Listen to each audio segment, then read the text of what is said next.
اور یہ سب فدق کو سامنے رکھ کر کیا گیا، باغ فدق، حضرت فاطمہ کا جانا، حصہ مانگنا، ان کا انکار کرنا، ڈھال بنایا گیا سیدہ فاطمہ کو کہ ان کے ساتھ زیادتی ہوئی، ظلم ہوا، وہ اپنا حق مانگ رہی تھیں جو قرآن نے حق دیا تھا، اور اس حق کا انکار کفر تھا۔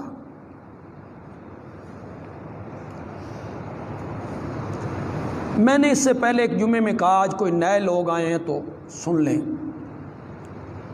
میں نے 1 منٹ کے لیے یہ تسلیم کیا کہ حضرت ابو بکر نے باغ فدق سیدہ کو نہیں دیا،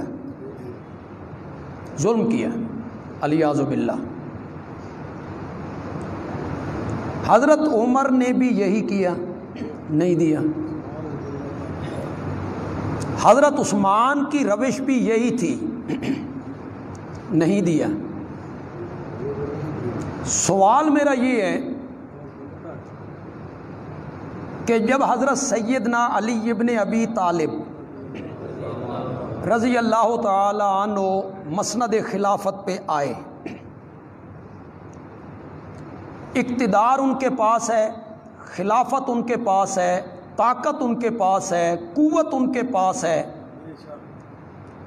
انہوں نے فدق کا باغ سیدہ کے وارثوں کو لوٹایا؟ کیوں نہیں لوٹایا؟ اس ظلم کو کیوں نہیں بدلا؟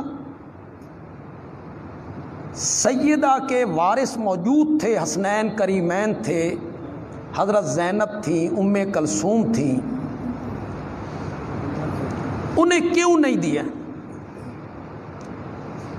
تم باغ فدق نہیں ثابت کر سکتے ہو کہ حضرت سیدنا علی نے فاطمہ کے وارثوں کو دیا، تم ثابت نہیں کر سکتے ہو۔ میں یہ ثابت کر سکتا ہوں کہ تمہاری کتابوں میں یہ لکھا ہوا ہے کہ حضرت علی کو جب یہ بات کہی گئی تو حضرت علی نے کہا میں وہی کروں گا جو ابو بکر و عمر نے کیا تھا۔ یہ موجود ہے تمہاری کتابوں، میں اسی روش پہ قائم۔ اس فدق کو بہانہ بنا کے طوفان کھڑا کیا گیا۔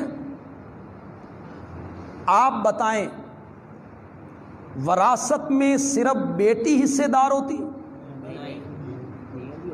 بیوی نہیں ہوتی؟ میرے نبی کی بیویاں زندہ ہیں، 9 بیویاں،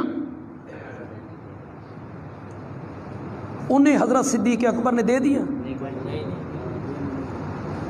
انہوں نے مطالبہ کیا؟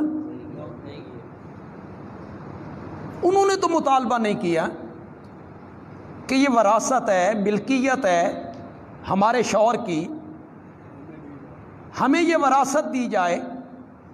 انہوں نے تو مطالبہ نہیں کیا۔ فریقین کی کتابوں میں اور معتبر ترین کتابوں میں یہ روایت موجود ہے۔ فریقین سمجھ رہے ہو؟ یہ ہے مرج البحرین،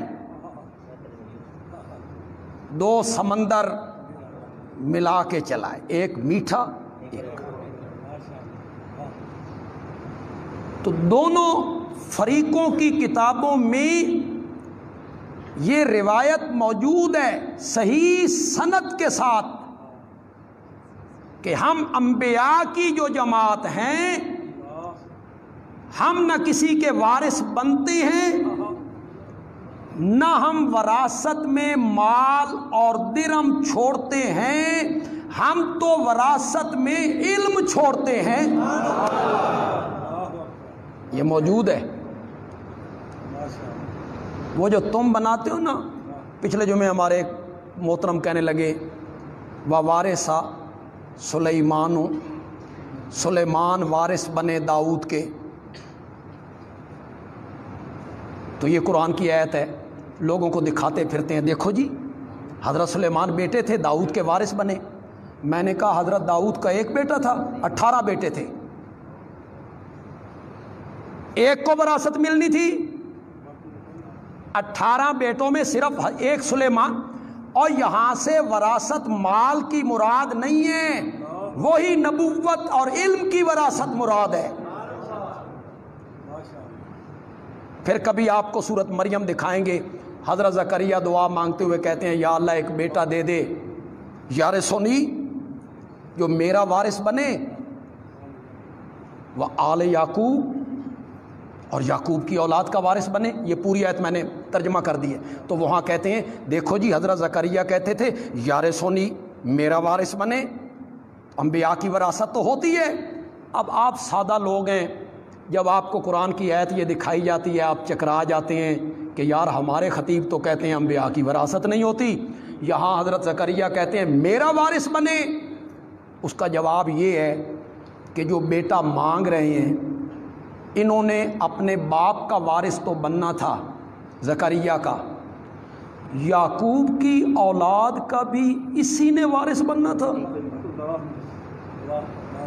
میرا وارث بنے اور یعقوب کی آل کا وارث بنے، تو یہ لفظ بتا رہے ہیں وراثت سے مالی وراثت مراد نہیں ہے، دین والی وراثت مراد ہے۔ میرا وارث بنے اور یعقوب کی آل کا وارث بنے۔